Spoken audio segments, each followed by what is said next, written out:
Okay, so we're in the fifth chapter, we're in the sixth chapter of the laws of borrowing. We're going to talk about a case that is not necessarily only connected to the laws of borrowing, but this is one of the applications of this case. As we will see, there's a lot of overlap.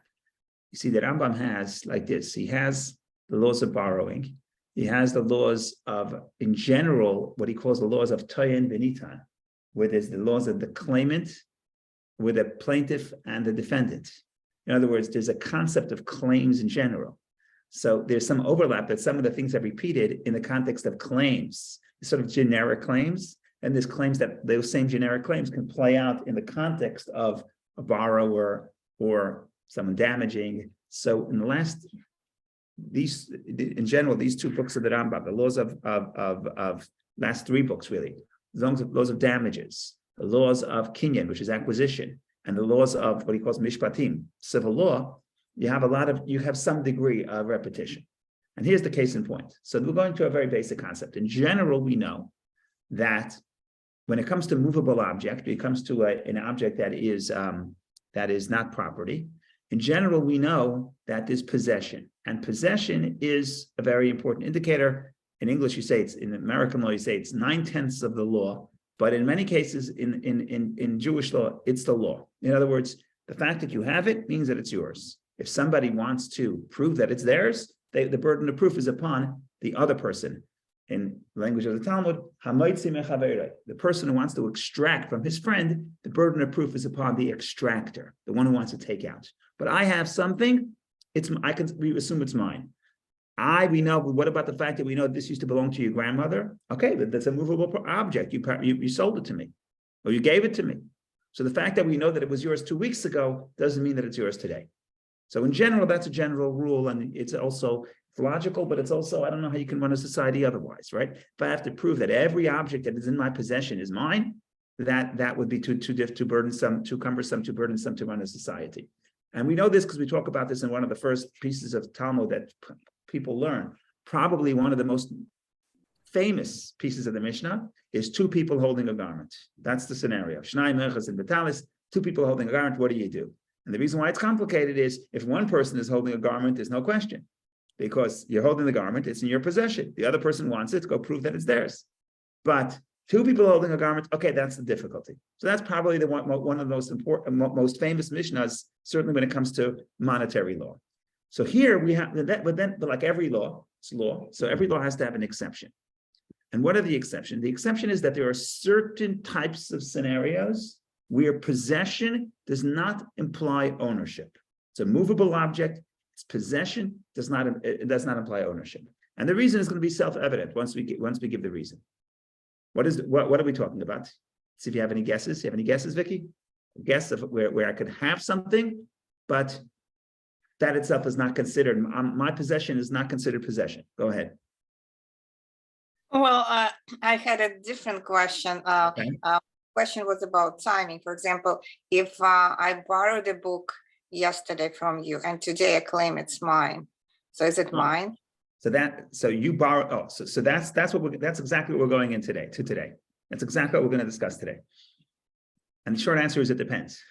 But before, just to start a little bit more basic, there are things, let's be clear where you would agree to me that it's not even a question. Obviously, the fact that you have it doesn't mean it's yours. And that is what the class of people called umanin. Umanin is craftspeople.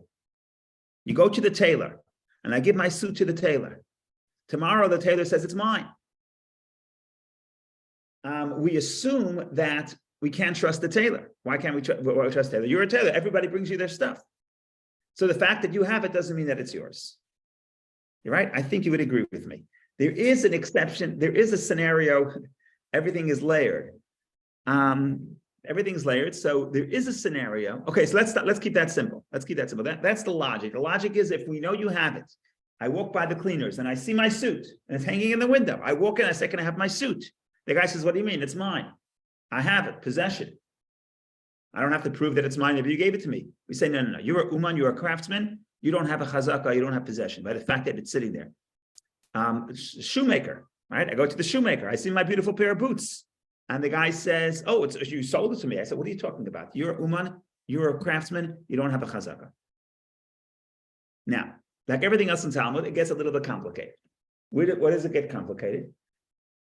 It gets complicated because you have a concept called a migoy. As we know very much, we talk about this all the time. Migoy, you have to believe someone if they could have said something else, if they could have lied a better lie. So when they say something, you have to believe them. Let's play out the scenario of a migoy in this case. I go to the tailor and I say, Taylor, you remember the $5,000 suit that I gave you? I don't see it in the store. Maybe it's sitting in your basement. Could you please give it back to me? Because I want to pick up my suit. And the tailor says, what are you talking about? You sold it to me. Or you gave it to me. That case is different. Now, we know that a craftsman doesn't have a chazaka. But the problem is, the craftsman could have said, I don't have your suit. The fact that he's so honest, that he's going to the basement and he's going to pull out the suit, he is the one who sort of said, that acknowledged that he has your suit. So then when he says he sold it to me, then we do trust him. Not because of the chazaka, because of the migoy. Because if he was lying, he would not pull out his suit to begin with. So let's just put it all together. If I'm walking by the store of the craftsman and I see my shoes on behind the guy keeps the shoes behind the counter, then I don't need him to acknowledge that it's my shoes. I see that he has my shoes. I see my shoes. So if I see the shoes or the witnesses that see my shoes, in other words, we don't need the tailor or the craftsman to establish that he has possession of the object. If that's the case, Uman has no chazaka. If it's a case where I don't see my object, I don't see it, the witnesses don't see it, nobody sees it. I walk into the craftsman and say, can I have my object? And he says, you sold it to me. Then I have to believe, then we believe him. Why? Because if he was a liar, he could have said, I don't have it.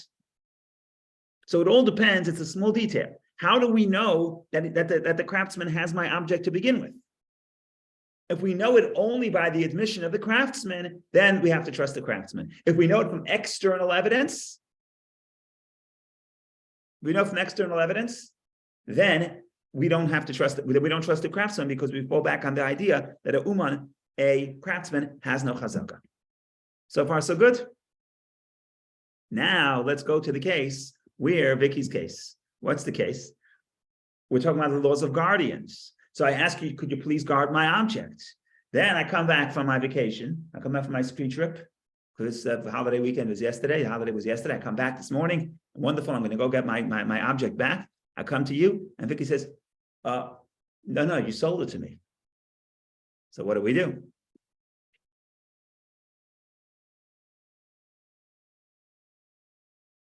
So what we're going to do is we're going to do the same thing. What are we going to do? Let's switch it because I don't want to portray you as the bad person. You went on vacation. You come back. If you say, can I have my iPhone? I say, iPhone. You sold it to me. So now we follow the same pattern. How do you know that I have the iPhone? If everyone saw me jogging down the Millbank Avenue with the iPhone, so you have witnesses that it's in my possession, then I say, one second. Then I say, you don't trust me, I have to give it back. Why? Because just like a uman, just like a craftsman does not have a chazaka, does not have the fact that he's in possession doesn't mean it's his. So to a shomer or guardian cannot have a chazaka if we know that if there were witnesses, two things. First of all, you have to have witnesses that saw that you gave the item to me, right? Or at least I acknowledge whatever. We'll get to that in a second. But if we know that it's in my possession from external evidence, either you saw me holding it or witnesses saw me holding it, then the fact that I have it is no possession. But Maimonides doesn't spell this out, but we know this, we imply this from what he says about, in general, about the case of a uman. If it's a case where there are no, so he says, if there are witnesses, then you don't believe me, implying if there are no witnesses, I am the one who says, Vicky, I have your iPhone, but you gave it to me as a gift because you're going to planning an upgrade to the new one. Then the fact that I have chazaka has a chazaka. So that's relatively straightforward, not that complicated based on what we know. It's a nice idea. It took us a few minutes to discuss, but it gets more complicated. What's the complication? Okay, so far so good. Let's read it inside. And then, Maimonides is right. There's two places with the Megay. I was right. I suspect I don't want to talk before I confirm it. For this to work, what do I mean for this to work? For the shomer, for the guardian not to have chazaka, for my possession of your iPhone to be meaningless, even though usually possession is everything, you need two things. We have to have external proof, not by my admission, external proof, A, that you gave me the iPhone to hold, and B, that when you came back, I still have it. But what happens if I'm missing any one of those? So we discussed if I'm missing the second one. If there's no evidence that I have it, it's only by my admission, then you have to trust me because I could have lied. But what happens if nobody ever saw you giving me the iPhone to begin with? Right? So everyone sees me running down the street with an iPhone. Vicky says it's hers. I say it was yours, but you sold it to me. I could have said it's not yours. Right? So there's 2 points. We have to have external evidence. Number one, that you gave it to me. Number two, that I have it in my possession now. Then my possession is meaningless, because even though I have chazaka, but we say just like a craftsman has no chazaka, a shomer, a guardian, doesn't either have a chazaka. Why not? Because we know why you have it. You have it because you're a guardian. If you're a guardian, you have no chazaka. Okay, so far so good. I didn't really add much. I just clarified that there's 2 points where you would need 2 points where potentially you would need my trust. And if you need my trust, then you have to trust me. That's in the moment that you gave it to me and the fact that I have it now. So you'll see how Maimonides, he doesn't go into the whole length, but he drops one line. If you're not thinking carefully, you don't realize what he's doing. But you see that what he's doing is he's covering all his bases, so to speak. And then once we finish this, we get to the next layer of complication. It's not that complicated. It's just interest. Yeah, I guess it's not complicated, but it's the next step. Okay, I'm reading number 4. When a person entrusts an article, Vicky gives an article to a colleague, to me, in the presence of witnesses. That's the point. In the presence of witnesses. So we know for sure you don't need me to confirm that I am the guardian. We have external proof that I'm the guardian. There is a disagreement between the owner and the watchman. And the witness testified that the article that we see in the... Okay, well, 1 second. I got to move the thing here. I can't see. Okay, when a person entrusts an article to a colleague in the presence of witnesses, there was a disagreement between the owner and the watchman, meaning to say, let's see in a minute if they translate it. It's a little bit cumbersome, the translation here. And the witness testified that the article that we see is the article that was entrusted in their presence. The watchman cannot claim, afterward I purchased it from you, or he gave it to me as a present. So the witnesses that see 2 things. Number, they see I'm holding the article now, and they say, this is the exact one that Vicky gave me.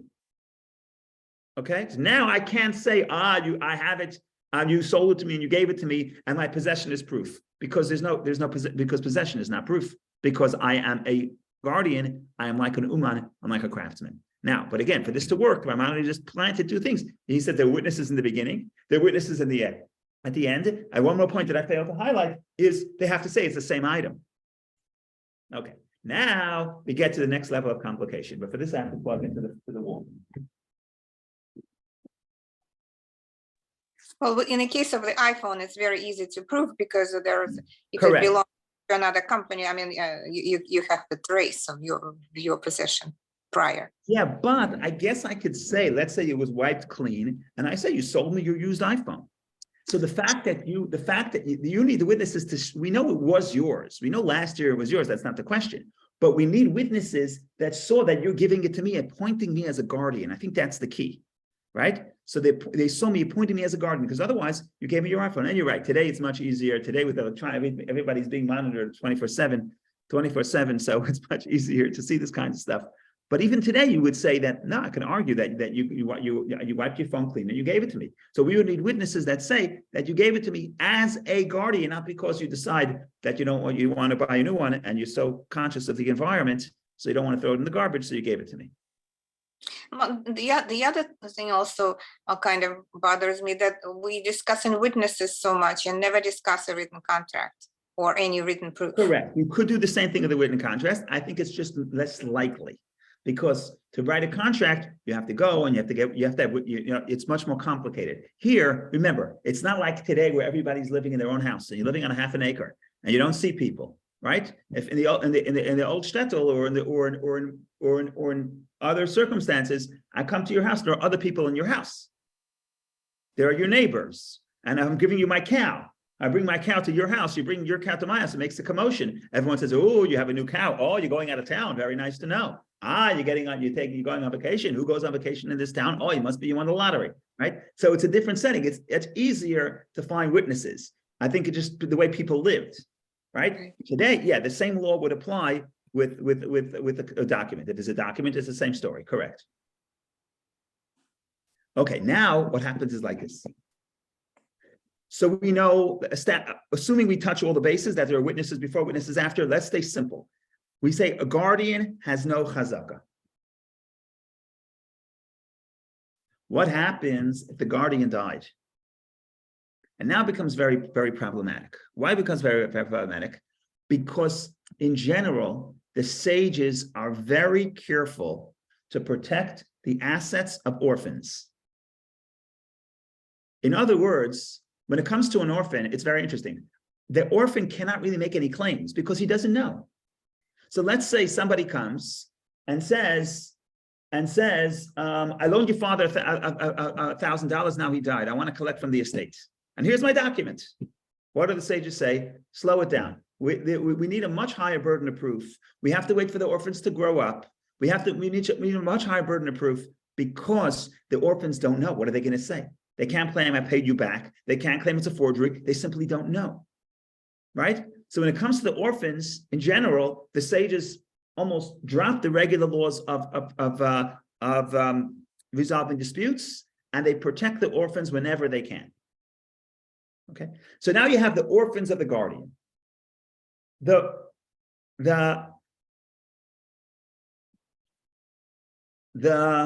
guardian died. The owner shows up and says, you see that there's a bag full of gold sitting on your dining room table. It belongs to me. I have proof that I gave this to your father, and I have witnesses, and I want it back. Now, usually we say, yeah, a guardian has no chazaka, we have to give it back. But here there's orphans. What are you going to do? Maybe the guy paid back different money. Maybe the guy decided, who knows? So usually we'd say freeze, wait till they grow up, wait till they find evidence. Usually you can't just take out of the orphans without higher burden of proof. But here, we're so sure, we're so confident in the fact that that a guardian does not have chazaka, that a uman is a craftsman, that a shomer has no chazaka, will actually extract from orphans as well. And then we extend this law to even broader. And the point is like this. What happens if you come to my house, you come and you say, there is a diamond ring. This is exactly how it looks. And you have to give it the marks. And you say, I entrusted it to this guy as a guardian. Okay.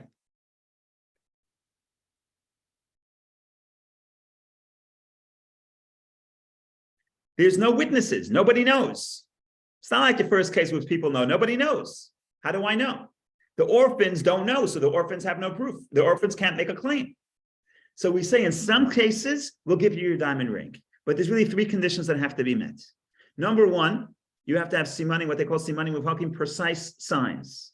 You have to know exactly how the thing looks. Now, usually it doesn't work because by movable objects, it doesn't matter that you know the signs, because we could assume it was your grandmother, so you know the signs, but you gave it to me, right? So usually signs don't really do anything, but here signs will do something together with the other two conditions. What are the other two conditions? Number one, you don't come into my house. I don't know you, you don't come to my house. It used to be I could walk into your house, you walk into my house. This is a person, you never stepped into my house. You don't come into my house, you don't know me. So we take care of the problem that maybe you saw it sitting on my windowsill. You saw it on my dining room table. That's condition number two. So you have to have proof, you have to have exact simanim, exact markers of how the item looks. It has to be a scenario where you don't come into my house at all. You never came into my house. And then a third one is that the court estimates that this is an object that is too expensive for me. It would be doubtful that I have this item on my own. Not impossible, but doubtful, right? So if I'm a poor person and I show up with an extremely expensive item and all the other conditions are met, then we give it back to the owner. In other words, we're afraid of a scenario that, again, we want to encourage people being able to be a shomer, to be able to go out of town and ask somebody to guard their thing. But what happens is death is not completely uncommon because people travel, they travel for a long time, right? It's not like I'm going to Florida, I'm coming back. In the ancient world, I'm going to Florida. I'm going to another city for my brother's wedding. Will I come back? Who knows? There may be another world war before I come back, right? There may be violence before I come back. Maybe a pogrom. I don't know. So we don't know what's going to happen. So if I'm afraid that if I give you something and because you died, I could never get it back, that was seen as a problem. And therefore, we're going to say that if the father was alive, he would say no and take an oath. But the problem here with the orphans is no one to take an oath. So we're trying to balance now the protection of the orphans together with the original owner. So we come up with three. These are many cases in the Talmud. They all say the same thing, and they all come to the same conclusion. That we have to have these three concepts. Number one, the person who claims that it's theirs has to show up and give precise signs. Number two, we have to know that he never stepped into this house. Number three, we have to know that the person in possession, this is way beyond their capacity to afford. And again, we won't get 100% of the cases right, but that's the best we can do under the circumstances. Go ahead, please. Well, sounds very logical. I only have a question about the age of the orphans. Does it matter whether they're 6 years old or 60 years old? It depends. It depends. In this context, it doesn't make a difference. The key here is that they're the owners. They have the rights of ownership, but they don't know what happened. So they can't swear, right? Usually, what do you say? Usually we say, keep it. Make an oath, take an oath that it's yours, and you keep it because you're in possession. But that protection, that oath, doesn't work in this context because they can't take an oath, simply not because they're bad people, but simply because they have no idea. They're not expected to know. Right? If you come to me and you say, my item is sitting on your dining room table and you never get back to me, and I say, I don't know. If I don't know, I give it back to you. Right? We discussed this before. I have to have an absolute defense. I have to say, no, you're wrong, I'm right. And I have to take an oath. Not a biblical oath, but a rabbinic oath. But here, the orphans can't do that. So it could be adults as well in this case. In other cases, when we talk about protecting the orphans, it's talking about young people. When they get older, we assume that they have more legal knowledge and they'll be able to come up with claims and be able to counterclaim. So for some matters, it depends. The age does make a difference. They have to be adults. But in this matter, the orphans, when you're an adult, you're no longer an orphan, so to speak, for the legal protections. But in this matter, I'm pretty sure it will apply to any age because the key factor here is not your immaturity. The key factor is your inability to claim something about a transaction that you were not aware of.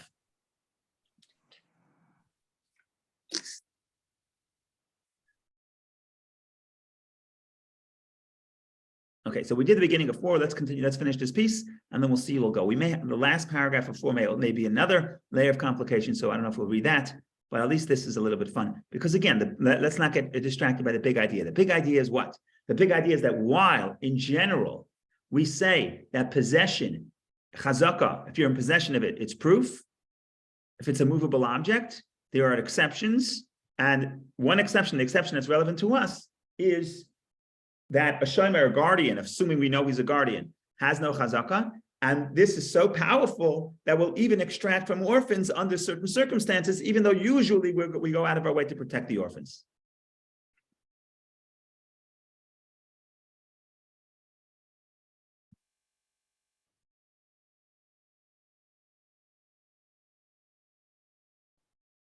Okay, therefore, I'm in the second paragraph of 4. Therefore, if the watchman dies, the entrusted article may be expropriated from the orphans without an oath. There cannot be an oath. So in some cases, a person, you give me your object, the guardian dies, you can take it out from the orphans without an oath. Okay, let's see. Moreover, should a person come in, so this is a simple case. You don't even need the three exceptions. If we have proof that if we have witnesses that it was given to the father, and that it's the same object, and that it's still in the possession of the estate, you give it to the orphans. Simple. Now we're getting more complicated. Now what I said before was in the case where there's no ever witnesses of the original transaction. So let's see. Moreover, right here. Moreover, should a person come and tell an heir, I entrusted this and this article with your father. Right? So there's no witnesses about the original transaction. So now we have to meet other criteria. So a person comes to an heir and says, I entrusted this and this article with your father, and give very explicit signs to identify the article. Not general, it was a watch. I tell you exactly where the scratches were in the back of the watch, right? That's simani muvhakim, precise signs. If the entrusted article is found, as he described it, and the judge knows that the deceased was not likely to have such an article, the judge may award the article to the person who identifies it with signs. So far we said two things. Number one, he came and he gave precise signs. Number two, the judge assumes that the person who's in possession cannot really afford this. And then we're going to add the third point. This law applies provided the person who claims that the article is his would not frequently visit the deceased. If, however, he would frequently visit him, we do not award him the article. We suspect that perhaps it belongs to another person and the claimant merely became familiar with its identifying characteristics. So this is very interesting. Let's assume the claimant, the person who claims that it's theirs, comes into my house, came into the house of the deceased all the time and saw the object. And then the guy died, and then the guy asks for it. We're not going to give it to this claimant. Why? Not because we think it belongs to the person, to the heir, to the person who possessed it. We think that guy's too poor to afford it. But we say, we think maybe it was somebody else who entrusted it. We're not going to give it to you because we have no idea that it belongs to you. The fact that you can give identifying marks is not enough. Why? Because maybe you saw it if you frequent the guy's house. But if you don't frequent the guy's house, that's a different story.